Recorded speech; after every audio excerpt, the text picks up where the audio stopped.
सो जय हिंद everyone, welcome back to the channel. आज के लेक्चर में हम पढ़ने वाले हैं टीचिंग मॉडल्स। और टीचिंग मॉडल्स जो कि बहुत बहुत इम्पॉर्टेंट है आपका यूनिट 1 टीचिंग एप्टीट्यूड के लिए। क्यों इम्पॉर्टेंट है? क्योंकि इससे हर बार क्वेश्चंस देखने को मिलते हैं। इस बार जो दिसंबर वाला 2023 का अटैम्प्ट हुआ था उसमें भी क्वेश्चंस थे, जून वाले अटैम्प्ट में भी थे, और उससे पहले जितने अटैम्प्ट्स हुए हैं ज़्यादातर क्वेश्चन में आपको हर बार टीचिंग मॉडल्स देखने को मिलते हैं और हर बार आपको यूनिक मॉडल देखने को मिलता है। आज के लेक्चर में हम देखेंगे कि दिसंबर वाले अटैम्प्ट में या जून वाले मतलब 2023 का जो लेटेस्ट पैटर्न था उसमें कौन कौन से क्वेश्चंस आए थे, कहाँ से क्वेश्चंस बने थे। और आपको पता है आपका पेपर 1, सिर्फ आपका वाला पेपर 1 आपको पता होता है कि जैसे मैं पॉलिटिकल साइंस की हूँ तो पॉलिटिकल साइंस में जो पेपर 1 आया था वो मुझे पता होगा, पर मेरे पास हिस्ट्री, साइकोलॉजी और बाकी जो सब्जेक्ट्स होते हैं उसमें पेपर 1 में क्या क्वेश्चंस आए थे मुझे नहीं पता होंगे, तो मैं वो भी लेकर आई हूँ। तो आपको क्या होगा, इससे एक आइडिया मिल जाएगा कि कौन से मॉडल्स पूछे जा रहे हैं, तो पेपर 1 की एक कॉम्प्रिहेंसिव स्टडी हो जाएगी। तो आज हम टीचिंग एप्टीट्यूड से स्टार्ट करेंगे, कल रिसर्च के कुछ टॉपिक देखेंगे जो, और सबसे अच्छी बात हम ट्रिक्स से याद करेंगे, ठीक है। तो ट्रिक्स जो होंगी आपको सारे मॉडल ट्रिक्स से याद हो जाएंगे और कंसेप्ट आपको अच्छे होंगे। आप टीचर बनने वाले हो, प्रोफेसर बनने वाले हो, तो आपको टीचिंग के क्या प्रॉस कॉन्स, कॉमन सेंस वाली चीज़ें आपको पता होंगी और आप कहीं से भी पढ़ सकते हो। और टीचिंग मॉडल्स भी आपको बहुत सारी जगह से पढ़ने को मिले होंगे, पर ट्रिक्स वाले या तो सिर्फ मेरे पास है, तो मैं ट्रिक्स से याद कराने वाली हूँ और प्लस आपको समझा भी दूंगी और आपको पीवाईक्यू के बेसिस पे ही बताऊंगी।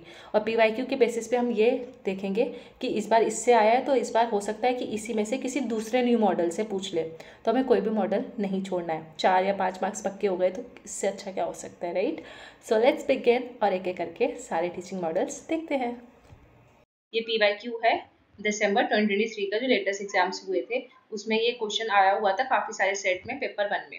तो चार्ल्सन डेनिसन फ्रेमवर्क देखते हैं। प्लानिंग एंड प्रिपरेशन से क्वेश्चन था और उसमें पूछा गया था कि कौन कौन से आपको ABCDE ऑप्शन दिए गए थे और पूछा गया था कि बताओ इसमें से कौन सा प्लानिंग एंड प्रिपरेशन का पार्ट है, ठीक है।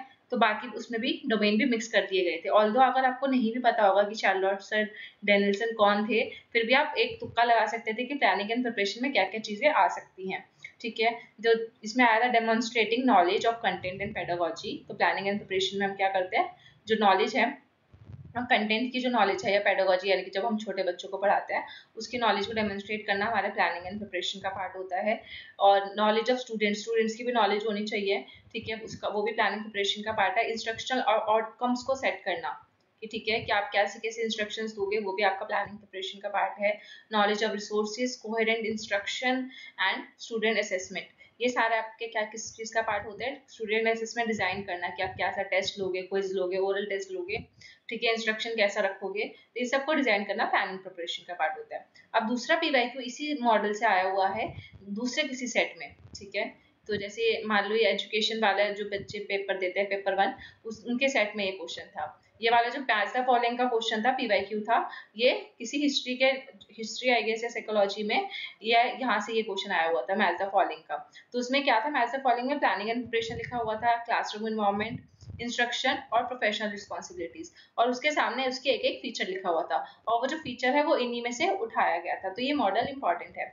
तो आपको अगर ये चीजें याद ना भी रहें, बहुत सारे बच्चों ने ये गलत कर दिया था कि क्लासरूम एनवायरनमेंट में हम क्या करते हैं, establish a culture of learning, तो उन्होंने ये डाल दिया था प्रोफेशनल रिस्पॉन्सिबिलिटीज जो है वो इसका पार्ट है, बल्कि हमें एक लर्निंग का कल्चर सेटअप करना है तो वो क्लासरूम एनवायरनमेंट का पार्ट होगा। रिस्पेक्ट एंड रिपोर्ट मेंटेन करना, क्लासरूम का एक प्रोसीजर को मैनेज करना, स्टूडेंट का बिहेवियर देखना, फिजिकल स्पेस को ऑर्गेनाइज करना, तो ये सब क्लासरूम इन्वायरमेंट का पार्ट होते हैं। इंस्ट्रक्शन का पार्ट क्या होता है, एज अ टीचर स्टूडेंट्स के साथ कम्युनिकेट करना, क्वेश्चन आंसर करना, डिस्कशन करना, ठीक है, स्टूडेंट्स के साथ एंगेज होना लर्निंग में, ये भी इंस्ट्रक्शन का पार्ट है क्योंकि आप इंस्ट्रक्शन दे रहे हो, राइट, और स्टूडेंट्स को आप सामने से फीडबैक भी मांग रहे हो।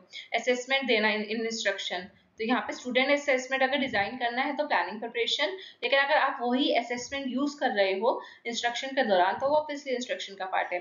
फ्लेक्सिबिलिटी रखना, रिस्पॉन्सिवनेस रखना, ये भी इंस्ट्रक्शन का पार्ट है।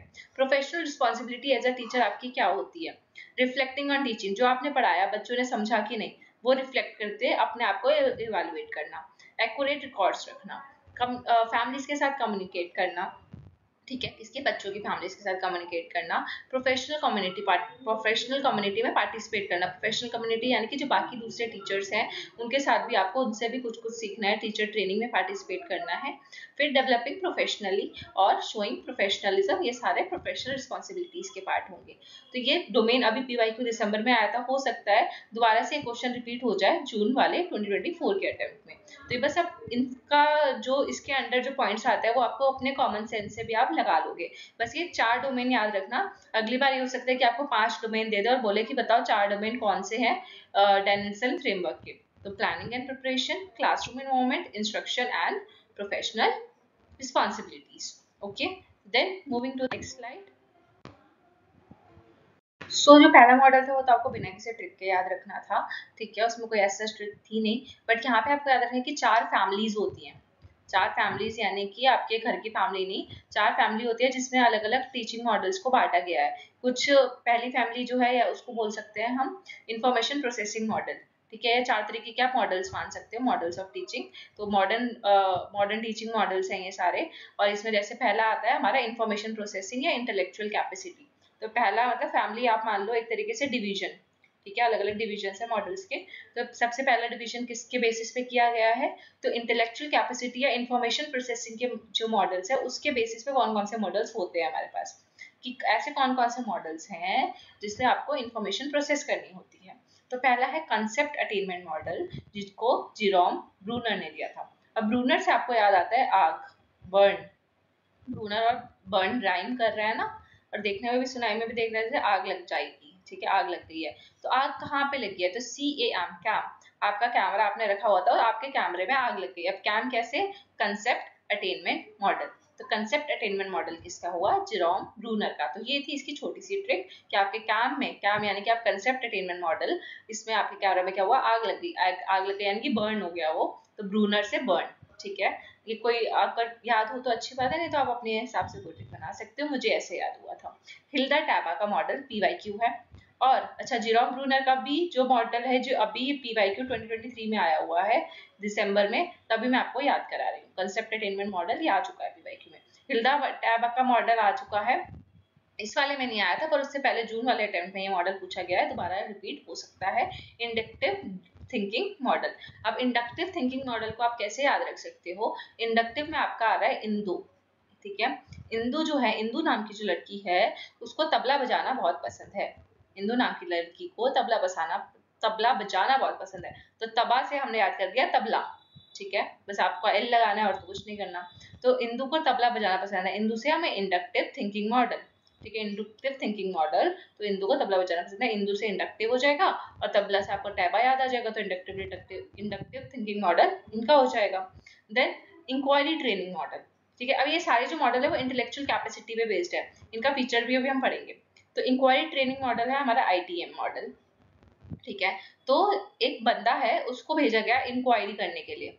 ठीक है, और लोगों को मतलब जो प्रोफेसर हैं या टीचर्स हैं उनकी ट्रेनिंग करने के लिए भेजा गया कि देखो वहाँ पे इंक्वायरी करो जाके कि वो ट्रेनिंग सही से कर रहे हैं कि नहीं। अब हमने एक ऐसा बंदा भेजा तो हमेशा सच बोलता हो, क्योंकि अगर हम ऐसे किसी झूठे बंदे को भेज देंगे तो वो इंक्वायरी तो करेगा पर आके हमें सही रिपोर्ट नहीं देगा और झूठ झूठ बोलेगा। तो सच में, ठीक है, हमने एक ऐसे बंदे को भेजा जो सच बोलता हो, किसके लिए, इंक्वायरी करने के लिए, क्योंकि इंक्वायरी करना बहुत अपने आप में इंपॉर्टेंट बात है और टीचर की ट्रेनिंग भी बहुत इंपॉर्टेंट है। तो उस ट्रेनिंग की इंक्वायरी करने के लिए हम किसी सच्चे बंदे को भेजेंगे। तो सच मैन को भेजा हमने इंक्वायरी करने के लिए। ठीक है, फिर इसके बाद कॉग्निटिव डेवलपमेंट मॉडल जीन पियाजे का है, सबको पता है, काफी फेमस है, बहुत बारी पीवाईक्यू में आया हुआ है। तो आजकल मॉडल्स बहुत पूछे जाने लगे हैं, इसलिए मैं आपको बता रही हूँ कि 100% है कि यहाँ से क्वेश्चन आएगा और हमेशा आता है किसी ना किसी मॉडल से। कोई यूनिक मॉडल वो हर बार उठा लेते हैं, या फिर कोई पुराना मॉडल ही उठा लेंगे जो रिपीटेड हो, या यूनिक भी यहीं से उठाएंगे। तो मैंने सारे एक ही आज के ही लेक्चर में आपको दे दिए हैं।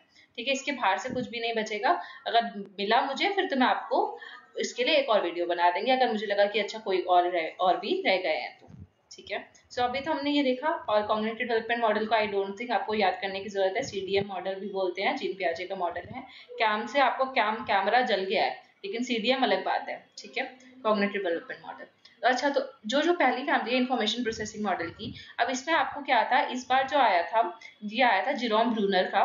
ठीक है, कंसेप्ट अटेनमेंट मॉडल। अब ना ही इसमें जेरोम ब्रूनर का ये पूछा था कि उसका कौन सा मॉडल है, ना ही नाम पूछा था, बट दो स्टेटमेंट दे रखी थी कि जेरोम ब्रूनर ने कंसेप्ट अटेनमेंट मॉडल में क्या बोला है।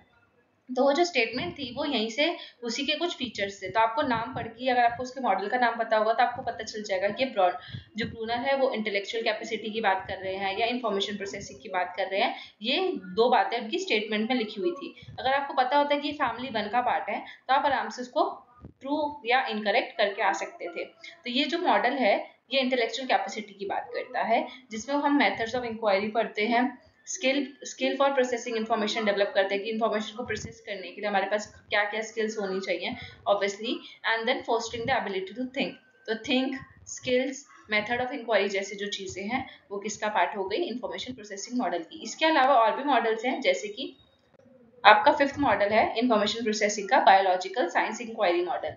ये किसने दिया, जोसेफ सचवैब ने। वो सच मैन था, लेकिन वो भी देखो आपको याद रखना है इंक्वायरी सच्चे आदमी ने ही की थी, ठीक है। तो उसमें भी सच आ रहा था और इसमें भी सच आ रहा है, पर वो सच मैन था और आपको याद रखना था कि हमने सच्चे आदमी को भेजा था ट्रेनिंग की इंक्वायरी के लिए। अब यहाँ पे है बायोलॉजिकल साइंस इंक्वायरी मॉडल, यहाँ पे भी इंक्वायरी आ रहा है, इसके नाम में भी सच आ रहा है, पर ये सच वैब है। वैब से आप ऐसे याद रखो कि वैब से यानी कि लैब, ठीक है। लैब और लैब में क्या हो रहा है, आपका बायोलॉजिकल टेस्ट हो रहा है, लैब में बायोलॉजिकल टेस्ट हो रहा है। और सच तो आपको याद रहेगा क्योंकि इंक्वायरी की बात हो रही है। सो वैसे और साइंस ही साइंटिफिक लैब ही होता है, साइंस की बातें लैब वगैरह में ही होती हैं, एक्सपेरिमेंट वही होते हैं। सो वैसा, और सच मैन से आपको इंक्वायरी ट्रेनिंग मॉडल याद रखना है। Advance organization model, advance organization model है आपका डेविड उसबेल का, उसबेल, ठीक है। टिंकरबेल सुना होगा सबने, तो ये उसबेल है। तो एडवांस ऑर्गेनाइजेशन मॉडल डेविड उसबेल का है। एज सच कोई ट्रिक नहीं है, पर आप ऐसे याद रखो कि वेल ऑर्गेनाइज्ड, वैसे क्या बोलते हैं हम, वेल ऑर्गेनाइज्ड होना चाहिए सब। तो आप वेल की जगह आप याद रख सकते हो कि बेल ऑर्गेनाइज्ड। तो बेल ऑर्गेनाइजेशन का मॉडल है, एडवांस में एडवांस ट्रेनिंग उन्होंने ली थी इज़ाबेल ने, हमने एडवांस लेवल की एक बेल बनाई, उसको ऑर्गेनाइज किया, ऐसा कुछ याद रख सकते हो। तो हर चीज़ के लिए तो ट्रिक नहीं होती, कुछ चीज़ें आपको वैसे भी याद रखनी पड़ेंगी। ये मॉडल कभी पूछा नहीं गया है वैसे, बट हाँ जीन प्याजे का मैंने आपको बता ही दिया था, दोबारा रिपीट हो गया। Mnemonics model, PYQ, very important. जो मैं बता रही हूँ, ट्रिक भी बता रही हूँ और PYQ है, तो उसको तो आप अच्छे से लिख लो या याद रख लो, PDF आपको टेलीग्राम पे मिल जाएगी। माइकल प्रेस्ले, लेविन, और लेविन की ये L स्मॉल है, लेविन इनका नाम है, लेविन और डिलानी, ठीक है। इन तीनों ने साथ में मिलके निमोनिक्स मॉडल दिया था। निमोनिक्स आप सबको पता है कि शॉर्ट फॉर्म्स, जैसे निमोनिक्स मैंने अभी आपका कॉन्सेप्ट अटेनमेंट मॉडल का निमोनिक मैंने बताया ना, CAM, तो ये एक निमोनिक है, उसका शॉर्ट फॉर्म में याद रखना। और निमोनिक आपको पता है, तो अगर इसका कभी डिस्क्रिप्शन भी आ जाए कि निमोनिक किसके लिए काम होता है, ताकि आप इजी वे में चीज़ों को याद रख सको लंबे समय के लिए, तो वो निमोनिक्स मॉडल होता है। तो माइकल प्रेस्ली, लेविन और डिलेनी ने निमोनिक्स मॉडल दिया था। अब M से माइकल, M से निमोनिक्स, ऐसे याद रख सकते हो कुछ, माइकल निमोनिक्स, या इसी का निमोनिक बना दो MPLD। तो MPLD हमारा निमोनिक है, तो वैसे आपको याद रहेगा कि MPLD निमोनिक है, तो निमोनिक मॉडल, ठीक है। वैसे कभी कभी हो भी सकता है कि लेविन और डिलानी का नाम लिखा ना हो, सिर्फ माइकल प्रिस्ली का नाम लिखा हो, क्योंकि Michael priestly was the main contributor in this. तो इन्होंने पहली बार निमोनिक वर्ड या निमोनिक चीज को मतलब यूज किया था, ठीक है, यूसेज इनका था माइकल प्रिस्ली का। लेकिन ऑल्दो मॉडल इन्होंने तीनों ने साथ में मिलकर दिया था। तो माइकल प्रिस्ली आप याद रख सकते हो कि प्रेस क्या है, प्रेस एक निमोनिक है, ऐसे याद कर सकते हो कुछ, ठीक है। और फिर बोथ इन्फॉर्मेशन पर्सनल। अब जो सेकंड मॉडल है हमारा, पहला मैंने आपको बताया इंटेलेक्चुअल कैपेसिटी पे बेस्ड मॉडल होते हैं, जो कि हमने फैमिली 1 की बात की। फैमिली 1 में कौन से मॉडल्स आते हैं, ये सारे। और जो 9th मॉडल है, ये फैमिली मॉडल में जो पहला फैमिली मॉडल है इंटेलेक्चुअल कैपेसिटी, या जिसको हम इंफॉर्मेशन प्रोसेसिंग मॉडल भी बोलते हैं, तो उसका भी पार्ट है। प्लस ये जो मॉडल है ये पर्सनल फैमिली मॉडल का भी पार्ट है, जो कि हमारी फैमिली 2 है, जो कि अभी हम नेक्स्ट स्लाइड में पढ़ेंगे कि फैमिली 2 में कौन कौन से मॉडल्स आते हैं। तो सिनेटिक्स मॉडल ऐसा है जो फैमिली 1 का भी पार्ट है, यानी कि हम इसमें इंटेलेक्चुअल की भी बात करते हैं, इंफॉर्मेशन प्रोसेसिंग की भी बात करते हैं, और हम पर्सनल लेवल पे जो हमारे पर्सनल एटीट्यूड्स, हमारी पर्सनल स्किल्स होती हैं, ठीक है, उसकी भी बात करते हैं सिनेटिक्स मॉडल में। ये किसने दिया था, विलियम गॉर्डन ने दिया था, विलियम गॉर्डन ने सिनेटिक्स मॉडल दिया था। तो ओ माय गॉड, गॉर्डन ने सिनेटिक्स मॉडल दिया है। सिनेटिक्स का मतलब होता है अलग अलग थॉट्स को कंबाइन करना। वो आपके दिमाग में बहुत सारे थॉट्स आ रहे हैं और आपने उनको एक ही पॉइंट पे कंबाइन करा, तो आपको वो सिनेटिक्स बोला जाएगा। इसका जो है ये PYQ है, इसी लेटेस्ट वाले में किसी दूसरे सेट में आया था पेपर 1 के, हो सकता है आपके सेट में ना हो, पर एक सेट में मैंने देखा था, और इनमें सेवरल थॉट्स को कंबाइन किया जाता है, ठीक है। सो ये विलियम गॉर्डन का है, आ सकता है नेक्स्ट टाइम भी, हो सकता है सिनेटिक्स का मतलब पूछ ले, या सिनेटिक्स किसी आपको ABCD जो लिखा होता है उसमें से किसी में दे दे, तो आपको मतलब पता होगा, तो आपको उसका एक्सप्लेनेशन अगर आ जाए तो ईजी रहेगा, ठीक है। तो ये याद रखना। सिनराइज करना, सिनेटिक्स मतलब होता है सिंथेसाइज का मतलब पता है ना, वो सिंथेसाइज करना, सिंथेसिस, एंटीथेसिस एंड सिंथेसिस, ठीक है। तो आप एक साथ मतलब इंटीग्रेट करना चीजों को। नेक्स्ट ये देखो काल, ये हमारा PYQ है दिसंबर 2023 का, ये सेम क्वेश्चन आया था। तो फैमिली 2 समझाने से पहले मैं आपको बता दूं कि फैमिली 2 में जो पर्सनल इंटेलेक्चुअल है उसमें से कौन सा क्वेश्चन आ रखा है। Carl Roger is a proponent of non directive model of teaching. Rogers extend to education his view of therapy as a model of learning. अब आपको इसमें से बताना था कि स्टेटमेंट 1 करेक्ट है, 2 करेक्ट है, दोनों करेक्ट है, या दोनों ही गलत है, ठीक है। तो इसमें जो आंसर था ये था दोनों ही स्टेटमेंट करेक्ट है। अगर आपने कार्ल रॉजर का मॉडल पढ़ा होता या फैमिली 2 इन पर्सनल जो फैमिली मॉडल्स हैं, कौन कौन से पर्सनल फैमिली मॉडल्स आते हैं वो पढ़े होते, तो आप इसका आसानी से आंसर दे सकते थे। नहीं भी पढ़े तो जब मैंने नहीं भी पढ़ा था तो मैंने फिर भी इसका आंसर आराम से दे दिया था, क्योंकि ये non directive model of teaching है और इतना मुझे पता था, और मैंने कैसे लगा कि मोड ऑफ लर्निंग की बात करता है, तो आप ऐसे तुक्का भी लगा के आ सकते थे कि हाँ भाई दोनों करेक्ट है। अब बात कर लेते हैं नेक्स्ट कौन कौन से पर्सनल मॉडल्स हैं। पर्सनल मॉडल्स में हमारा देखो ये रहा सबसे पहले कार्ल रॉजर का non directive teaching model. Then personal family जो है किस पे फोकस करता है, personal development of the individual. तो हम अपने पर्सनल डेवलपमेंट के लिए जो जो काम करते हैं सेल्फ खुद से करते हैं, ऑटोनॉमसली करते हैं, वो हमारे पर्सनल मॉडल का पार्ट होते हैं। अब पर्सनल मॉडल में कौन कौन से थिंकर्स है, कार्ल रॉजर हैं जिन्होंने नॉन डायरेक्टिव टीचिंग मॉडल दिया है, रॉजो, कार्ल रॉजो। तो रॉजर को आप ऐसे बोलते हैं रॉजो, ऐसे ऐसे आर्मी में बोलते हैं, तो आपको कोई डायरेक्शन देने की जरूरत नहीं है उस रॉजर को, अपना बिना डायरेक्शन दिए भी वो अपना काम अच्छे से करेगा, ऐसे याद रख सकते हो। या जो कार्ल है, कार्ल से आप कार याद रख सकते हो कि जो कार है, कार को किसी डायरेक्शन की जरूरत नहीं है, वो बिना किसी डायरेक्शन के भी ऑटोमेटिक कार है, वो अपने आप चलेगी, नॉन डायरेक्टिव, उसको किसी को डायरेक्ट करने की। और नॉन डायरेक्टिव का मतलब यहाँ पे ये है कि टीचर जो है वो as a passive role play करती है, एक्टिव रोल प्ले नहीं करती, ठीक है। टीचर सिर्फ एज अ फैसिलिटेटर का काम करेगा, तो इसको हम एज अ स्टूडेंट लर्निंग या स्टूडेंट सेंटर मॉडल या लर्नर सेंटर मॉडल भी बोल सकते हैं। तो इसका याद रखना है, क्योंकि PYQ भी है, दोबारा रिपीट भी हो सकता है, या फिर इस बार कार्ल रॉजर से पूछ लिया, सॉरी, अगली बार इसी पर्सनल मॉडल के किसी और थिंकर से पूछ ले, तो भी हम नेक्स्ट स्लाइड में पढ़ लेंगे। पहले हम देख लेते हैं प्राइमरी गोल्स क्या क्या होते हैं पर्सनल डेवलपमेंट मॉडल में या पर्सनल मॉडल में, पर्सनल फैमिली जो कि हमारी फैमिली 2 है। पहला, to help student understand themselves more fully, अपने आप को अच्छे से समझना, अपनी सेल्फ वर्थ को समझना, अपने इमोशंस को रिफाइन करना, और ये स्टूडेंट को हेल्प करता है। इन मॉडल्स, ये सारे मॉडल हेल्प करते हैं स्टूडेंट को इमोशंस को रिफाइन करने में, स्टूडेंट की क्रिएटिविटी बढ़ाने में। स्टूडेंट अपनी सेल्फ वर्थ समझ सकता है अगर वो पर्सनल मॉडल का यूज करे, और ज्यादा अच्छे से अपना पोटेंशियल को रियलाइज कर सकता है। नेक्स्ट आते हैं ये रहा, इसमें से यही सेम क्वेश्चन आ रखा है नॉन डायरेक्टिव टीचिंग मॉडल में से, किसी दूसरे पेपर 1 का ही पार्ट है, पेपर 1 में किसी दूसरे सेट में आया था। देखो एक ही दिसंबर 2023 में ही 3-4 सेट में ये क्वेश्चन देखने को मिला। एक बार कार्ल रॉजर के कॉन्टेक्स्ट में पूछ लिया, एक बार वैसे ही पूछ लिया कि नॉन डायरेक्टिव मॉडल क्या होता है। तो नॉन डायरेक्टिव मॉडल का मतलब कि जिसमें स्टूडेंट जो है वो सीक्वेंस ऑफ अपनी लर्निंग जो है वो खुद सीक्वेंस में लगाते हैं कि मुझे पहले क्या पढ़ना है, बाद में क्या पढ़ना है, पहले मैं कौन सा चैप्टर करूंगा, या फिर पहले मैं क्या चीजें पढ़ना चाहता हूँ। तो स्टूडेंट करता है, ठीक है, teaching nurture students rather than controlling the sequence of learning. तो हम इसमें सीक्वेंस ऑफ लर्निंग को कंट्रोल नहीं करते, स्टूडेंट ही खुद ही करता है, ठीक है, नॉन डायरेक्टिव होता है, हमें उनको बार बार डायरेक्शन देने की जरूरत नहीं है। डायरेक्शन यानी कि कंट्रोल करने की जरूरत नहीं है, या फिर टीचर का काम क्या होता है, एज अ फैसिलिटेटर का काम होता है, ठीक है, तो उसको सब कुछ नहीं बताना पड़ता। और ये पहला, ठीक है, statement 1 is correct. Then non directive model of teaching में क्या होता है, teacher role is that of facilitator who has counselling relationship with students and who guides their growth and development. दोनों ही सही है, ठीक है। तो ये मैंने आपको इसका मीनिंग भी समझा दिया, अब आपको और अच्छे से समझ आ गया होगा कि नॉन डायरेक्टिव टीचिंग मॉडल क्या होता है, और ये कार्ल रॉजर ने दिया। अब सेकंड मॉडल जो है पर्सनल मॉडल में, वो है हमारा है अवेयरनेस ट्रेनिंग मॉडल। तो अवेयरनेस ट्रेनिंग मॉडल का जो अगर निमोनिक देखे तो एटीएम जो है, हमने एटीएम से पैसे निकाले, क्यों निकाले, क्योंकि हमें एक फीस्ट का इंतजाम करना था।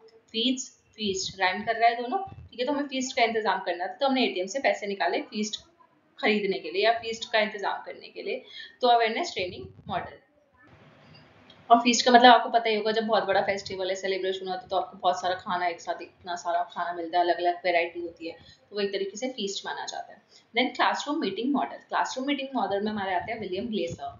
ठीक है, तो आपको मान लो आपके कोई टीचर है, ये पीटीएम मॉडल है, आपको पीटीएम में जाते होगे जब स्कूल में होगे, पीटीएम पेरेंट टीचर मीटिंग होती है, तो वही क्लासरूम मीटिंग मॉडल उसी का दूसरा नाम है। पीटीएम सबको पता है, तो आपको इसका भी मतलब समझ आ गया होगा।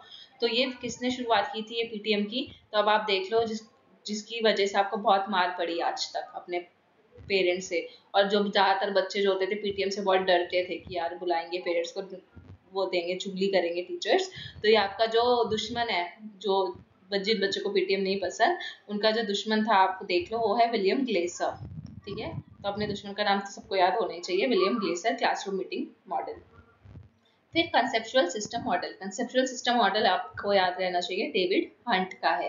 तो आप हंट कर रहे हो, किस चीज़ के लिए हंट कर रहे हो, शिकार कर रहे हो अपने कंसेप्ट को और अच्छे से फर्निश करने के लिए, अपने कंसेप्ट को और बेहतर बनाने के लिए आप क्या कर रहे हो, हंटिंग कर रहे हो। हंट करना होता है जैसे एक तरीके से रिसर्च का भी एक सिनोनिम बोल सकते हैं, कि रिसर्चर जो है वो हंट करते हैं अपने नॉलेज को, अपने कंसेप्ट के लिए, अपने कंसेप्ट्स को मतलब हंटिंग करते हैं कंसेप्ट्स की, कि क्या क्या चीज़ें हम पढ़े, क्या ऐसे कॉन्सेप्ट्स ले, कैसे रिसर्च करें। तो कंसेप्चुअल सिस्टम मॉडल ये भी एक पर्सनल मॉडल है जो कि डेविड हंट ने दिया था। इसमें भी सारा काम एज अ स्टूडेंट सेंट्रिक या लर्नर सेंटर्ड होता है, टीचर का रोल सिर्फ ज़्यादा नहीं होता। ठीक है, देन पर्सनल मॉडल में हम अपना और कैसे पर्सनल वे में सेल्फ वर्थ और सेल्फ पोटेंशियल कैसे रियलाइज कर सकते हैं। तो self esteem model, very famous model, PYQ, Abraham Maslow. काफी बारी रिपीटेड पीवाईक्यू है कि मास्लो का आपको हायरार्की मॉडल याद होगा, या नीड ऑफ हायरार्की। ठीक है, थ्योरी ऑफ नीड्स, ये सारे, या मोटिवेशन थ्योरी, ये सब, ये जो सारे चीजें मैंने बताई ये अब्राहम मास्लो से रिलेटेड। फिर जो थर्ड फैमिली है वो हमारी सोशल फैमिली। अभी तक हमने पढ़ा इंटेलेक्चुअल के बेसिस पे कौन से मॉडल्स होते हैं या इन्फॉर्मेशन प्रोसेसिंग के। दूसरा हमने पढ़ा पर्सनल मॉडल कौन कौन से होते हैं जिसमें हमारा सिर्फ खुद ही अपना काम कर रहे होते हैं, तो वो सब हमने पढ़े। फिर अब हमने पढ़ा सोशल फैमिली के बेसिस पे फैमिली थर्ड जो है उसके अंदर सोशल मॉडल कौन कौन से आते हैं। ठीक है, तो ग्रुप इन्वेस्टिगेशन मॉडल है, वो है हर्बर्ट थेलिन एंड जॉन ड्यूई का। John dewy is a very very important thinker जो कि आपको टीचिंग एप्टीट्यूड में याद रखने होते हैं। ग्रुप इन्वेस्टिगेशन मॉडल किसका है, हर्बर्ट थेलिन एंड जॉन ड्यूई। ठीक है, तो ये मॉडल याद रखना वेरी वेरी इंपॉर्टेंट है, इसलिए मैं यहाँ पे स्टार भी लगा देती हूँ।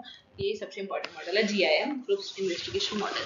तो आप पूरे के पूरे ग्रुप को इन्वेस्टिगेट कर रहे हो, और कौन कौन इन्वेस्टिगेट कर रहा है आपके साथ। आपने एक थैली ले ली है, थैलिन होता है थैली, थैलियन से मेरे को तो थैली ही याद आया, कि जो आप मार्केट में थैली लेकर जाते हो ना सब्जी बाजार, वैसा। और ड्यू, माउंटेन ड्यू।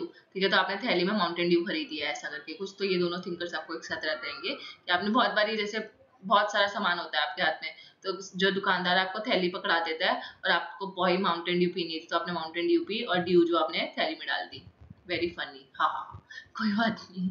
ऐसे ही मुझे ऐसी अभी दिमाग में story I, so I thought ऐसे बता देती हूँ। तो आप ये जो आप माउंटेन ड्यू पिया और आपको एकदम, क्या होता है उसका टैगलाइन, ड्यू का टैगलाइन जो है ना, डर के आगे जीत है। तो डर के आगे जीत है, और आपने अपना डर को ओवरकम किया और आप पुलिस ऑफिसर हो और आप इन्वेस्टिगेशन के लिए गए। बाप रे बाप, इतने बड़े ट्रिक याद रहे तो ठीक है, वरना कोई बात नहीं। ऐसी एक कहानी आपको दिमाग में याद रहेगी कि आप बाजार गए थे, आप पुलिस वाले हो, ठीक है, आपका या फिर आपके पापा या कोई पुलिस वाले हैं, वो बाजार गए हैं, थैली में माउंटेन ड्यू लेकर आए, और फिर उसके बाद वो इन्वेस्टिगेशन के लिए चले गए। तो ग्रुप इन्वेस्टिगेशन मॉडल, दोनों लोग एक साथ है तो दो लोग मिलकर ग्रुप बनाते हैं। Social inquiry model, social inquiry model में भी आपका आएगा थेलिन, ऑलिवर और शेरर।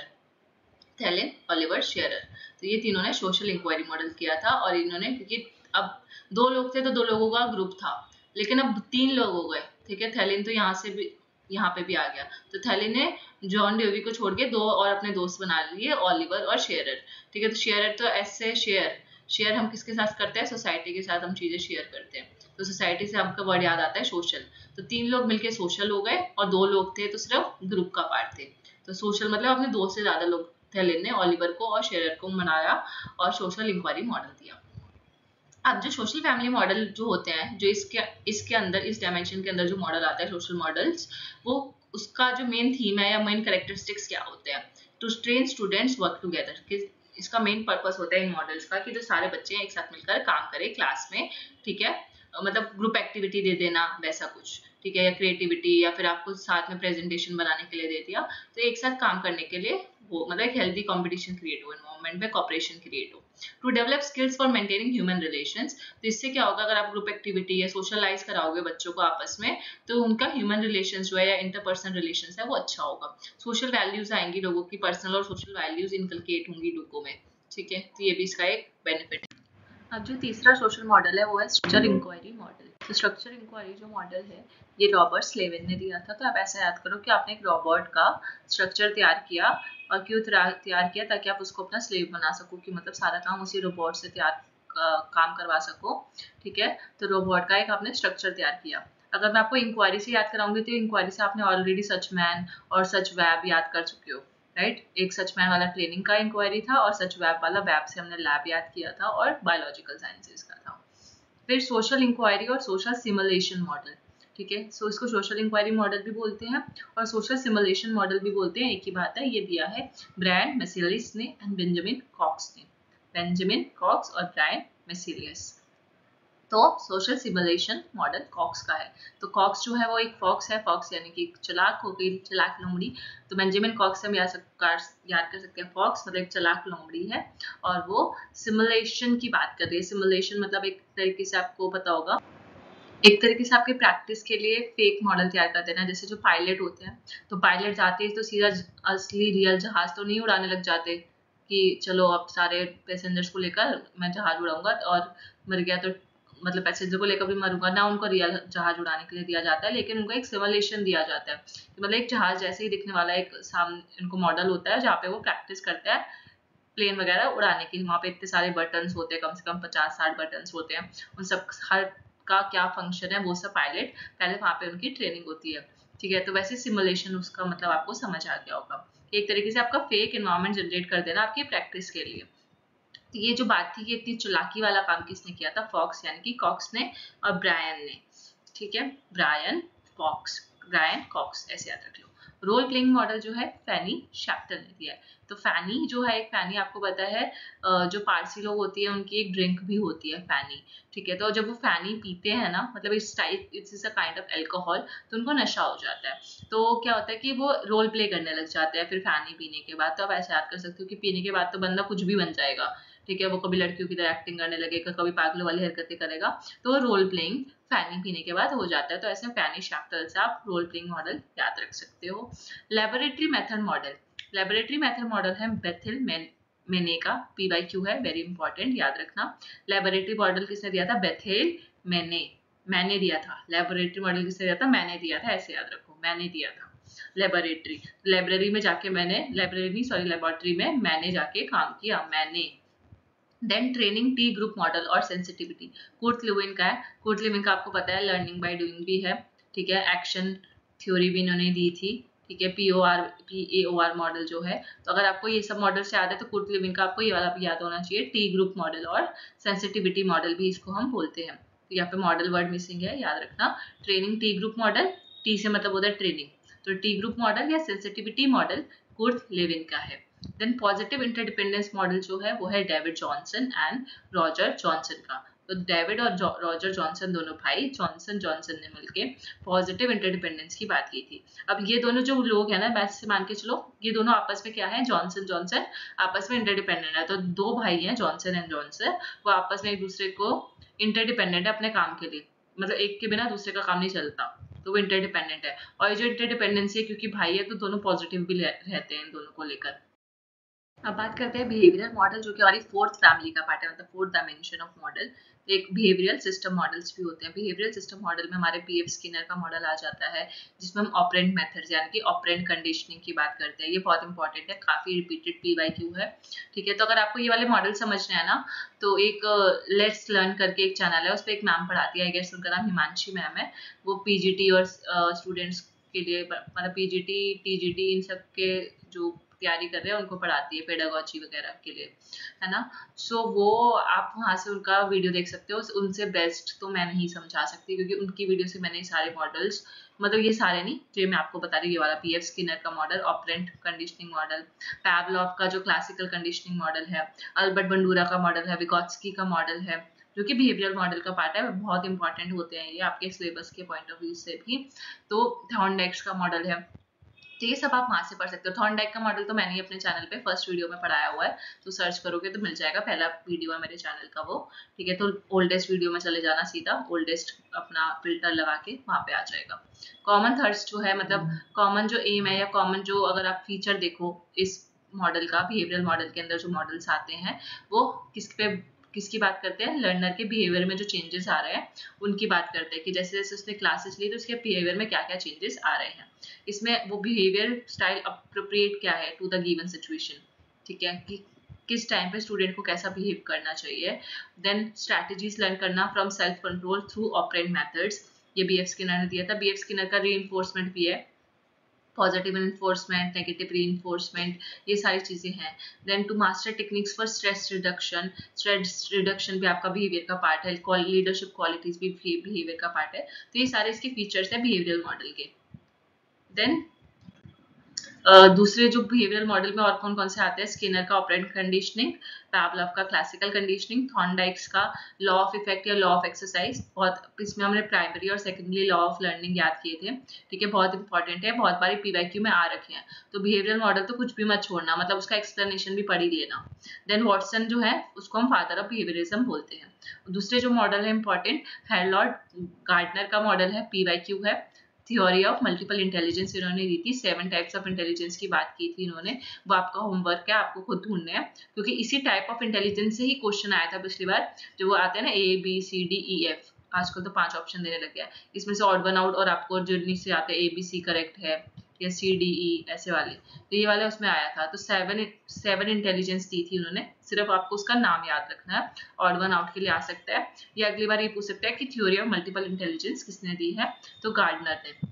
आप एक गार्डन में बैठे थे और गार्डन में आपको बहुत सारी चीजें दिखी, मल्टीपल चीजें दिखी, कभी फूल, पेड़, पत्ती, लोग, इतने मल्टीपल चीजें दिखी और आपका मल्टीपल इंटेलिजेंस डेवलप हुआ। तो फ्रेम्स ऑफ माइंड इनकी बुक है, जिसने इन्होंने थ्योरी ऑफ मल्टीपल इंटेलिजेंस दी थी। डेविड कॉल्ब की है एक्सपेरिमेंशियल लर्निंग थ्योरी, ठीक है। तो एक्सपेरिमेंट करते हैं, कॉल्ब क्या कर रहे हैं, कॉल्ब यानी कि बल्ब या बल्ब ऐसे कुछ याद आ जाए, तो एक्सपेरिमेंट कर रहे हो आप किसके साथ, कॉल्ब के साथ या बल्ब के साथ। Albert Bandura, very very important, social cognitive theory. वैसे पियाजे की कौन सी थ्योरी है, cognitive development theory. Albert Bandura की कौन सी है, सोशल कॉग्निटिव डेवलपमेंट। तो जिसको मैं टिक कर रही हूँ ना, वो तो पक्का से अच्छे से याद रखना है, ये तीनों चीजें चारों। एल्बर्ट बंडूरा भी इंपॉर्टेंट है, ये पीवाईक्यू आ रखा है हेरोल्ड गार्डनर का, तो ये भी। प्लस मैंने आपको एक वीडियो बना के दी थी, जिस वीडियो में मैंने आपको सारे यूनिक कॉन्सेप्ट्स याद कराए थे, किसके, पेपर 1 के, पिछले अटेम्प्ट से पहले, दिसंबर 2023 का जो एग्जाम हुआ था उससे जस्ट एक हफ्ता पहले वो मैंने वीडियो बनाया था, सारा पेपर 1 के यूनिक कॉन्सेप्ट्स का, पीवाईक्यू इन्वॉल्व, तो उसमें मैंने ये सब पढ़ाया भी हुआ है, मॉडल्स भी, तो आप वो भी देख सकते हो, बहुत इंपॉर्टेंट है। रॉबर्ट ग्लेसर का है बेसिक टीचिंग मॉडल, BTM, ठीक है, BTM रॉबर्ट ग्लेसर का। और एक ग्लेसर नाम का एक और बंदा था, जिसका मैंने आपको बताया था कि उसने क्लासरूम टीचिंग मॉडल दिया था, ठीक है, तो वो भी याद रखना, क्लासरूम टीचिंग मॉडल, क्योंकि PTM मैंने बोला था ना कि आपको PTM से नफरत है, इस बंदे की वजह से नफरत है, वो ग्लेसर था। फ्लेमिंग्स का वार्क मॉडल इंपॉर्टेंट है, वार्क का फुल फॉर्म आपको पता होना चाहिए, क्योंकि ये भी पीवाईक्यू है, वार्क मॉडल क्या है, ये भी पीवाईक्यू, तो वार्क आता है ऐसा, और इसमें ऑड वन आउट भी आया था पिछली बार। तो वार्क का मतलब विजुअल, जो आंखों से देखते हैं, ऑरल कानों से सुनने वाला, रीड एंड राइट, इसका दो होता है, रीड और राइट, और कैसे कैनेस्थेटिक मतलब जितनी भी आपकी मूवमेंट वाली एक्टिविटी, फिजिकल एक्टिविटीज होती हैं वो, तो कैनेस्थेटिक, विजुअल, ऑरल, ये से इसकी वार्क की फुल फॉर्म है, याद रखना, पीवाईक्यू है, वेरी वेरी इंपॉर्टेंट। फ्लेमिंग्स जो है, फ्लेमिंग भी एक आप उसमें होगा, फ्लेमिंगो बर्ड होती है, तो वो ऐसे उसकी आवाज आती है, जैसे अलग अलग जानवर अलग अलग आवाज निकालते हैं ना, तो आप ऐसे याद रख सकते हो कि जो फ्लेमिंग है वो ऐसे वाक वाक ऐसे करके आवाज निकालती है, और इसलिए इसका आपको ऐसे याद रह सकते हैं। बंडूरा जरूर से याद रखना भाई, Bandura is important, social cognitive theory, बहुत इंपॉर्टेंट थ्योरी है इनकी। कंस्ट्रक्टिविज्म के कौन कौन से थिंकर्स हैं, जीन पियाजे, father of pedagogy and constructivism बोला जाता है। कंस्ट्रक्टिविज्म का मतलब क्या होता है, यहाँ पे जो बच्चे हैं वो नॉलेज को कंस्ट्रक्ट करते हैं, ऐसा नहीं है कि जिन्होंने कुछ देखा, परसीव किया और उन्होंने वैसा का वैसा इन्फॉर्मेशन उसको मान लिया, नहीं, उसको देखते हैं, समझते हैं, ऑब्जर्व करते हैं और देन उसको अप्लाई भी करते हैं, तो वो कंस्ट्रक्ट कर रहे हैं अपनी नॉलेज को, तो इसको हम कंस्ट्रक्टिविज्म बोलते हैं। और यहाँ पे आपको जो पॉलिटिकल साइंस वाले अगर स्टूडेंट्स होंगे तो उन सबको पता भी होगा कि जो, और स्कीमाज का भी प्रयोग इसी में होता है, स्की मास का मतलब होता है जब आप अपनी प्री एग्जिस्टिंग जो नॉलेज है आपके पास ऑलरेडी नॉलेज है उसमें जब आप अपनी न्यू नॉलेज ऐड करते हो, ठीक है, न्यू इन्फॉर्मेशन को ऐड करते हो और अपनी खुद की एक नॉलेज बिल्ड करते हो तो वो स्की मास का पार्ट बन जाती है। जीन पियाजे का father of pedagogy and constructivism बोला जाता है, याद रखना। फैक्चुअल पीवाईक्यू है, फैक्ट्स के बेसिस पे कभी कभी आ जाता है ना, सिर्फ बहुत वन वर्ड आंसर होता है उनका, तो आपको ये चीजें याद रहेंगी तो आराम से 2 मार्क्स पक्के। जॉन डेवी का प्रैग्मेटिज्म मॉडल, ठीक है, तो ये प्रैग्मेटिक थिंक करते हैं। प्रैग्मेटिक लोग वो होते हैं जो कि बहुत एक्सपेरिमेंट प्रैक्टिकल बेसिस पे बात करते हैं या फिर प्रैक्टिस कर करके चीजों को सीखते हैं, ठीक है, तो प्रैक्टिकल रहने वाले लोग प्रैग्मेटिक, जो कि एक्सपेरिमेंट वगैरह करते हैं, ठीक है, साइंस वगैरह। मैरिया मॉन्टेसेरी आप सबको पता है कि छोटे बच्चे जहाँ पे खेलते कूदते हैं, है ना, तो वो उनका जो नाम था वो इन्हीं के नाम से पड़ा था, मॉन्टेसेरी का नाम मारिया मॉन्टेसेरी के नाम से ही पड़ा है। इन्होंने जो मॉडल दिया था उसमें वो बात करती है हैंड्स ऑन सेटिंग की, कि बच्चा जो है वो खुद कर करके सीखे, अपने आप की अपने नेचुरल एबिलिटी को वो इम्प्रूव करे, ठीक है, सेल्फ मोटिवेटेड होना चाहिए, सेल्फ करेक्टिंग हो, ऑटो डिडैक्टिक हो, पजल्स वगैरह खिलाओ बच्चों को। ये मारिया मॉन्टेसेरी का मॉडल था, ठीक है, जिसमें वो चाइल्ड की बात करती है। और फिर लेव वर्गोत्स्की का जो मॉडल है वो है थ्योरी ऑफ सोशल डेवलपमेंट, और जोन ऑफ प्रॉक्सिमल डेवलपमेंट भी इन्होंने ही दिया था, जिसमें आपने स्कार्फ फोल्डिंग के पीछे स्कार्फ फोल्डिंग के ऊपर बहुत सारे क्वेश्चंस पढ़े होंगे जब आपने जून वाला अटेम्प्ट दिया होगा, जिन्होंने जून 2023 का अटेम्प्ट दिया था। स्कार्फ फोल्डिंग में बहुत बहुत क्वेश्चन आए थे, वो लेव वर्गोत्स्की से ही आए थे, स्कार्फ फोल्डिंग के रिलेटेड आए थे। जोन ऑफ प्रॉक्सिमल डेवलपमेंट क्या होता है वो आया था। तो इसके मॉडल का नाम क्या है, theory of social development. Theory of social development, scarf folding मतलब कि आपको आपने टीचर ने थोड़ा सा उंगली पकड़ा दी कि ये काम है करो और फिर छोड़ दिया, ठीक है, अब आपको टीचर एक सिर्फ ऑब्जर्वर का काम कर रहा है, आप धीरे धीरे उसको एक एक करके चीजों को लेयर डाउन कर रहे हो और एक एक करके सीख रहे हो, कि मतलब पहले आपने ये सीखा, फिर आप लेवल 2 पे जाओगे, फिर ये लेवल 2 पार करोगे तभी आप लेवल 3 पे जाओगे, तो आप धीरे धीरे क्या है अपना स्कार्फ को फोल्ड आउट कर रहे हो, ठीक है, जो आपने स्कार्फ पहना है आपको धीरे धीरे लेयर्स खोलते जा रहे हो, तो वो स्कार्फ फोल्डिंग प्रोसेस होता है। इसमें बेसिकली जो टीचर होता है वो धीरे धीरे अपनी गाइडेंस कम करता जाता है, हर लेवल पे अपनी गाइडेंस कम करता जाता है और धीरे धीरे आपको खुद से करने का मौका देता है। देन पियाजे का 4 stages of cognitive development important है, ये sensory motor stage, pre operational stage, हमेशा से एक मतलब वो बोलते हैं ना ट्रेडिशन बन चुका है यूजीसी नेट का, कि यहाँ से क्वेश्चन आते ही हैं, मतलब हर एक साल छोड़ के रिपीट होता है, तो एक साल है ऑल्टरनेटिव उस बैचेस में ये क्वेश्चन रिपीट होता है, या तो इसके मॉडल का नाम या फिर ये। तो 2 साल से लेकर जो बच्चे होते हैं 2 साल तक के बच्चे, उन वो कौन सी स्टेज में आते हैं, वो सेंसरी मोटर स्टेज में आते हैं। अब इसके अंदर आपको कीवर्ड्स याद रखने हैं, sensory experience with physical actions, जैसे रिफ्लेक्सिव होते हैं, इंस्टिंक्ट के बेसिस पे बच्चा काम करता है, 2 साल का बच्चा तो क्या ही करेगा। सिंबॉलिक थॉट्स, मतलब आपने उसको एप्पल सिखा रहे हो तो वो एप्पल तभी सीख पाएगा जब आपने उसके सामने एक एप्पल रखा, ठीक है, और आपने उसको बोला कि ये एप्पल है, तो अगली बार से वो जब भी वो ऐसा कुछ शेप का दिखेगा तो उसको एप्पल बोलेगा, राइट। मैंगो रखा तो मैंगो आपने उसको दिखाया पहले, तो वैसा। प्री ऑपरेशनल स्टेज जो होती है 2 से 7 साल तक के बच्चों के लिए होती है, तो उसमें जो बच्चे होते हैं वो अपना वर्ड्स और इमेजेस के थ्रू सीखते हैं, ठीक है, वर्ड्स और इमेजेस के थ्रू सीखते हैं। जैसे आपको एक बुक पकड़ा दी जाती होगी 2 साल के बाद, एक ऐसे जो अलग अलग इमेजेस होती है उसमें, और उस हर इमेज के नीचे उसका एक वर्ड लिखा होता है, तो बच्चा तो उस इमेज को देख के फिर उस वर्ड को याद रखता है, ठीक है। And these words and images reflect symbolic thinking, तो यहाँ पे आपकी सेकंड जो स्टेज है 7 साल तक के बच्चों की स्टेज, वहाँ पे सिंबॉलिक थिंकिंग डेवलप होती है, और ये सेंसरी इंफॉर्मेशन और फिजिकल एक्शंस के बियॉन्ड जाके। पहले जहाँ पे आपकी सेंसरी मोटर स्टेज में बस आप सेंसेस के बेसिस पे काम कर रहे थे, आपकी 5 सेंसेस जो आपको बता रही थी बस वो, दिमाग काम नहीं कर रहा था, ठीक है, बच्चे 2 साल का बच्चा क्या ही दिमाग लगाएगा, और ना ही आपका फिजिकल एक्शन, मतलब जो आपने फिजिकल एक्टिविटीज में जिसमें इन्वॉल्व हो, जैसे प्लेइंग स्कूल में डाल देते हैं बच्चे को, तो वो सेंसरी मोटर स्टेज का पार्ट है। बट आपने जब सिंबॉलिक थिंकिंग स्टार्ट किया, आपने सोचना शुरू किया बच्चे ने, तो 2 से 7 साल का बच्चा जो आएगा वो प्री ऑपरेशनल स्टेज का पार्ट होगा। ये आपको ईयर्स भी याद रखना है कि कौन से किस साल की जो एज है वो कौन से स्टेज में आती है। 7 से 7 साल के बच्चे, क्योंकि इसमें फैक्ट्स वाले क्वेश्चन आ जाते हैं, स्टेटमेंट बेस्ड वाला क्वेश्चन मैंने ऑलरेडी देखा हुआ है एक, जिसमें उन्होंने बोला था कंक्रीट ऑपरेशनल स्टेज होती है, सब कुछ सही लिखा था, लॉजिक, क्योंकि हम कंक्रीट ऑपरेशन स्टेज में लॉजिक यूज करना शुरू कर देते हैं, तो इसका मेन कीवर्ड लॉजिक है। लेकिन उन्होंने पूरा एक स्टेटमेंट में ये लिख दिया कि वहाँ पे कौन से बच्चे होते हैं, 11 से 15 साल के बच्चे कंक्रीट ऑपरेशनल स्टेज में होते हैं। अब जिसको ये पता था कि कंक्रीट है, लॉजिक की बात करता है, ठीक है, कंक्रीट इवेंट्स जो आपको याद रहने लग जाते हैं, वो आप टिक कर देते हैं, लेकिन दूसरी स्टेटमेंट गलत हो जाती क्योंकि वो 7 से 11 साल के बच्चों के लिए था, और वहाँ पे जानबूझ के 11 से 15 साल के बच्चे लिख दिया गया था। 11 से जो 15 साल के बच्चे हैं वो फॉर्मल ऑपरेशनल स्टेज में आ जाते हैं, एडल्टहुड में ये बोलते हैं, क्योंकि इंडिया के लोग ऐसा नहीं मानेंगे कि 11 से 15 साल का बच्चा एडल्टहुड में आ जाएगा, या इवन तो 15 साल तक के बच्चे में भी लॉजिक डेवलप नहीं होता। लेकिन प्याजे तो भाई अपने टाइम के थिंकर है, वो अपने टाइम के बच्चों की बात कर रहे हैं, और ये एडोलसेंट एज आ जाती है 11 से 15 साल, ठीक है, जिसमें हम एब्स्ट्रैक्ट जो चीजें हैं उसको भी हम समझने लगते हैं। एब्स्ट्रैक्ट यानी कि जो हमें नहीं दिख रहा, हमारी फीलिंग्स, इमोशंस, ये सब चीजें, आइडियलिस्टिक जो चीजें हैं वो भी समझने लग जाते हैं, एंड लॉजिकल वेज डेवलप करने लग जाते हैं, तो वो फॉर्मल ऑपरेशनल स्टेज। तो SPCF, तो इसका हर टीचर है ज्यादातर SPCF से इसको याद कराती है स्टेजेस को, SPCF। देन जॉन ड्यूवी का है, जॉन ड्यूवी का जो एक क्वेश्चन आया था वो हुआ था इस बार, काफी सारे क्वेश्चन आए थे जॉन ड्यूवी से, और पियाजे से भी क्वेश्चन आए थे, पर वो कंसेप्चुअल क्वेश्चन आए थे, स्टेटमेंट वाले क्वेश्चन आए थे, डायरेक्ट क्वेश्चन नहीं थे। तो जैसे जॉन ड्यूवी है वो एक्सपीरियंशियल लर्निंग की बात करते हैं, इंटरडिसिप्लिनरी अप्रोच की बात करते हैं, डेमोक्रेटिक क्लासरूम की बात करते हैं, रिफ्लेक्टिव थिंकिंग की, और कम्युनिटी इंगेजमेंट। तो ये सारी जो चीजें हैं वो जॉन ड्यूवी के मॉडल में आती हैं। तो इसका बस आपको कीवर्ड याद रखना है जो मैंने बताया, experiential learning, interdisciplinary approach, democratic classroom. John dewy किससे, प्रैग्मेटिज्म से रिलेटेड है, रिफ्लेक्टिव थिंकिंग और कम्युनिटी इंगेजमेंट, ठीक है। और चाइल्ड डेवलपमेंट आउटकम से, जैसे अगर एक्सपीरियंशियल लर्निंग होगी तो उसका आउटकम क्या होगा, प्रैक्टिकल स्किल्स डेवलप होंगी। अगर आप अपने एक्सपीरियंस के बेसिस पे सीखोगे, एक्सपेरिमेंट कर करके सीखोगे, तो प्रैक्टिकल स्किल्स डेवलप होंगी। इंटरडिसिप्लिनरी अप्रोच होगा तो कॉग्निटिव कनेक्शंस एनहांस होंगे। डेमोक्रेटिक क्लासरूम होगा जहाँ पे हर बच्चे को बोलने का हक है, तो वहाँ पे सिविक स्किल्स और रिस्पॉन्सिबिलिटी डेवलप होगी। रिफ्लेक्टिव थिंकिंग होगी, मतलब आप बच्चा खुद से सीख रहा है, ठीक है, उसको पता है कि मैं कहाँ गलत कर रहा हूँ, कहाँ सही कर रहा हूँ, अपने आप को इवेलुएट कर पा रहा है, तो उससे क्या होगा, उससे मेटाकॉग्निटिव स्किल डेवलप होंगी। ये आउटकम है, और ये स्ट्रैटेजी, एक तरफ आउटकम।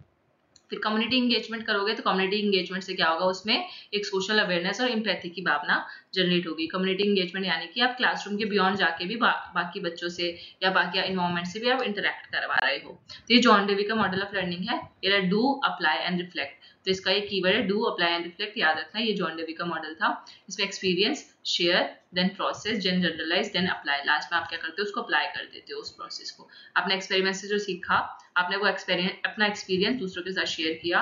फिर एक प्रोसेस में कि examine how the activity has carried out, कि कैसे आपने उसको यूज किया, अपने प्रोसेस के किस प्रोसेस के थ्रू आप गए उसको अप्लाई करने के लिए। देन आपने जनरलाइज किया, आपने बहुत सारे कनेक्शंस ढूंढे उस एक्टिविटी के जो भी आपने सीखा था, और लास्ट में आपने उसको अपनी डेली लाइफ में अप्लाई किया। तो डू, अप्लाई, रिफ्लेक्ट का मॉडल है डर डर के जीना है, डार, डू, अप्लाई, रिफ्लेक्ट। डर डर के किससे जीना है आपको, जॉन डोवी से, क्योंकि डर के आगे जीता है। ड्यू, माउंटेन ड्यू है ना, ड्यू का जो टैगलाइन है वो डर के आगे जीता है। ड्यू से आपको याद रखना है डर के आगे जीता है, बहुत आसान है। तो नेक्स्ट जो मॉडल है वो कोलबर्ग का मोरल स्टेजेस मॉडल है, वेरी वेरी इंपॉर्टेंट, PYQ है वो। तो मोरल डेवलपमेंट थ्योरी है, मोरालिटी से कुछ भी आ जाए वो आपको कोलबर्ग से याद रखना है, ठीक है। तो ये कैसे याद कर सकते हो कि आपको पता है बियर पीना या कोई भी अल्कोहल का सेवन करना मोरल नहीं है, अच्छी बात नहीं होती, ठीक है। तो कूलबर्ग एक बियर का नाम है, कूलबर्ग। अगर आप देखोगे नॉन अल्कोहलिक बियर में ये आती हैं, गूगल पे जाके आप सर्च भी कर सकते हो। बल्कि मैं तो बोलूंगी सर्च करोगे ना तो इससे क्या होगा, गूगल पे जाके कूलबर्ग लिखोगे और आपको वहाँ पे बियर की बोतल दिखेगी, तो आपके दिमाग में ये चीज फिट हो जाएगी, क्योंकि आप जब खुद से सर्च करते हो या लिखते हो तो ज्यादा टाइम के लिए याद रहता है। तो कोलबर्ग जो है या कूलबर्ग कैसे याद रखो, वो मोरल नहीं है, बियर पीना मोरल नहीं है, तो इसका ऐसे याद रह गया मोरल डेवलपमेंट मॉडल। अब इसने तीन स्टेजेस दी थी मोरल डेवलपमेंट की, pre conventional stage, conventional stage और post conventional stage. Pre conventional में हमेशा ये दो कीवर्ड पूछे जाते हैं, पनिशमेंट एंड ओबीडियंस और इंस्ट्रूमेंटल रिलेटिविज्म या रिलेटिविस्ट। ये किसका पार्ट होता है, प्री कन्वेंशनल स्टेज। ये स्टेज कब तक होती है, 9 साल तक के बच्चों के लिए। तो 9 साल से पहले आप प्री कन्वेंशनल स्टेज में होते हो, जहाँ पे आप जो भी काम कर रहे हो पनिशमेंट और ओबीडियंस का डर होता है, इसलिए आप वो काम करते हो कि अच्छा चलो मैं आज घर की सफाई करूंगा तो मम्मी मुझे टॉफी देगी या चॉकलेट देगी, या अगर नहीं करूंगा तो मुझे मार पड़ेगी। तो सिर्फ आप इसलिए काम करते हो क्योंकि आपके दिमाग में वो चीज होती है, पनिशमेंट एंड ओबीडियंस। जो छोटे बच्चे आपने देखा होगा हमेशा ऐसे ही करते हैं, ठीक है, तो उनको राइट रॉन्ग की समझ नहीं होती, बस वो इसलिए करते हैं कि हाँ पनिशमेंट मिलेगी या रिवॉर्ड मिलेगा। अब उनको नहीं पता स्टीलिंग करना बुरी बात है या नहीं, पर वो स्टीलिंग इसलिए नहीं करेंगे क्योंकि उन्होंने एक बार अपने फ्रेंड की पेन चुरा ली थी और उसके मम्मी ने उसको बहुत मारा था। तो इंस्ट्रूमेंटल रिलेटिविस्ट जो होते हैं, ये मतलब हर स्टेज में 2 हिस्से हैं, ठीक है, हर लेवल के अंदर 3 लेवल्स है, सॉरी इससे भी क्वेश्चन आया हुआ है, 3 लेवल्स है और 6 स्टेजेस है किसकी, कोलबर्ग की। तो आपको 3 लेवल में ये बियर चढ़ती है और 6 स्टेजेस के थ्रू आप होते हुए जाते हो। ऐसे याद रखो, ठीक है। और इंस्ट्रूमेंटल रिलेटिविस्ट क्या होता है, सिमिलर, सेम पहले जैसे ही, but right and wrong is not determined by who we are rewarded for, ठीक है। तो अब इसमें हम सही गलत की पहचान कैसे करते हैं कि जिस चीज के लिए हमें रिवॉर्ड मिल रहा है मतलब वो सही है, जिसके लिए नहीं मिल रहा मतलब वो गलत है। And by doing what others want, और जो दूसरे हमें करने को बोलते हैं हम वो प्री कन्वेंशनल स्टेज में करते हैं, ठीक है। और हम बहुत सेल्फिश होते हैं, तो सेल्फिश वाला जो अगर आपको कीवर्ड याद रखना है तो आपको प्री कन्वेंशनल स्टेज से याद रखना है, क्योंकि आप सेल्फिश हो ना, आपको कोई काम करने के लिए रिवॉर्ड या पनिशमेंट चाहिए। अगर आप पीएचडी वाले बच्चे को देखो तो पीएचडी वाले बच्चे तो अपने लिए खुद के करियर के लिए कर रहे हैं, ये इसलिए थोड़ी कर रहे हैं कि उनको पनिशमेंट मिलेगी या ओबीडियंस वाला काम होगा, ठीक है। तो ओबीडियंस हम फर्स्ट स्टेज में। कन्वेंशनल स्टेज होती है इंटरपर्सनल कॉन्कॉर्डेंस या इंटरपर्सनल रिलेशन वाली जो स्टेज है, कॉन्कॉर्डेंस की जगह आप छोटा अच्छा वर्ड लिख लो, interpersonal relation and law and order जो स्टेज है कन्वेंशनल स्टेज होती है, जिसमें हम एडोलसेंट्स या अडल्ट की बात करते हैं।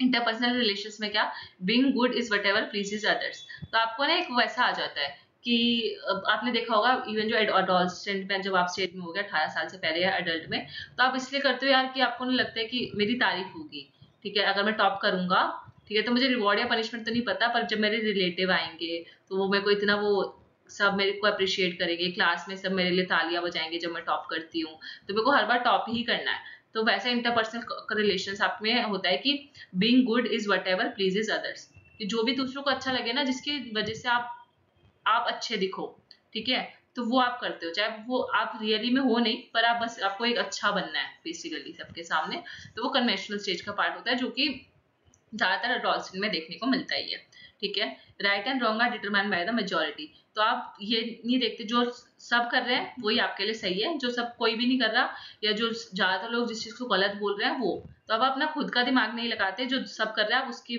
बातों में बिलीव करते हो। लॉ एंड ऑर्डर स्टेज भी बोलते हैं इसको, law and order stage conventional stage का पार्ट है।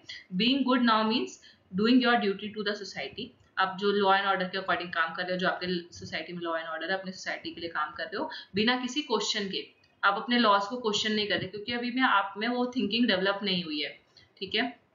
और आप इस स्टेज के बाद जाके जब ये सोशल कॉन्ट्रैक्ट और यूनिवर्सल एथिकल प्रिंसिपल आते हैं, तब आप अपने लॉस को देखना शुरू करते हो, एनालाइज करना शुरू करते हो, क्या कमियां हैं वो देखना शुरू करते हो, ठीक है। तो पोस्ट कन्वेंशनल स्टेज में आप थोड़ा और मेच्योर हो जाते हो, 0 to 50%, 15% of the over 20s, तो 20 साल के बाद की स्टेज है ये, 20s में जब आप अपने आ जाते हो, तो उसमें सोशल कॉन्ट्रैक्ट और universal ethical principal.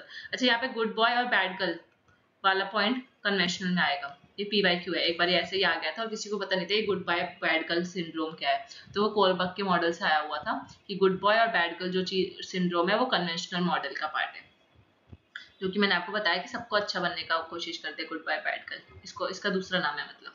Then social contract का मतलब है कि right and wrong now determine by personal values, अब आपकी पर्सनल वैल्यूज के बेसिस पे आप डिटरमाइन करोगे कि क्या सही है और क्या गलत, ना कि ये देखोगे कि जो सब मान रहे हैं तो मैं भी वही मानूं, कि ज्यादातर लोग जो मानते हैं कि औरतों को दब के रहना चाहिए, तो आपने बहुत लोगों ने माना तो आपने भी मान लिया बिकॉज आप कन्वेंशनल स्टेज में थे, लेकिन जब आप पोस्ट कन्वेंशनल स्टेज में आए, आपने एनालिटिकल थिंकिंग का यूज किया, आपने पर्सनल वैल्यूज जो आपने एजुकेशन में पढ़ा था, फिर अपने उस बेसिस पे राइट एंड रॉन्ग डिटरमाइन किया, ठीक है।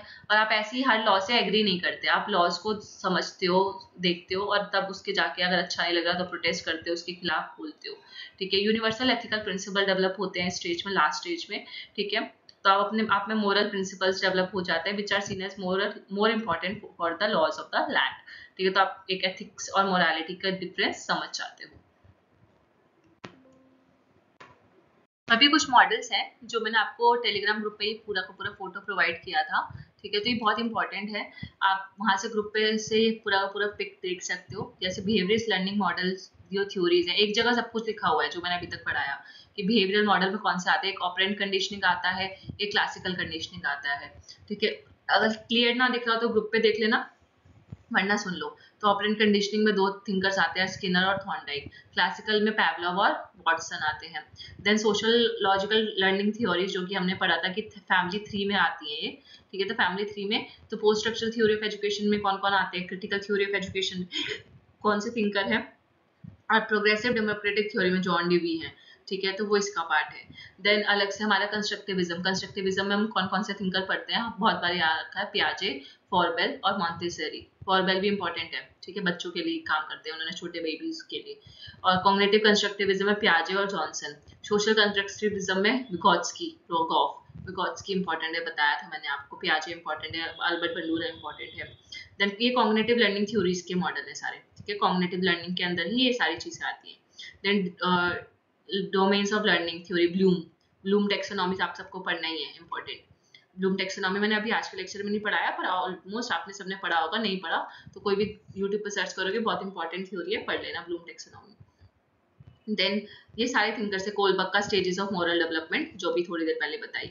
गेस्टाल्ट की theory, very very important, gestalt theory यहाँ से पढ़ लेना, ठीक है, ये भी इंपॉर्टेंट है। तो बर्थमायर और वॉन हर्स्कल्स की है। देन ये जो है कोल्ब का मैंने आपको बताया था, एक्सपेरिएंशियल लर्निंग साइकिल, ठीक है। फिर बर्ट ब्रूनर का मैंने स्पाइरल करिकुलम के है, हिल्डा टैबा का मॉडल याद रखना। विगोत्स्की और बंडूरा, ये सब सोशल लर्निंग थ्योरी है। बंडूरा की social learning theory very important, PYQ।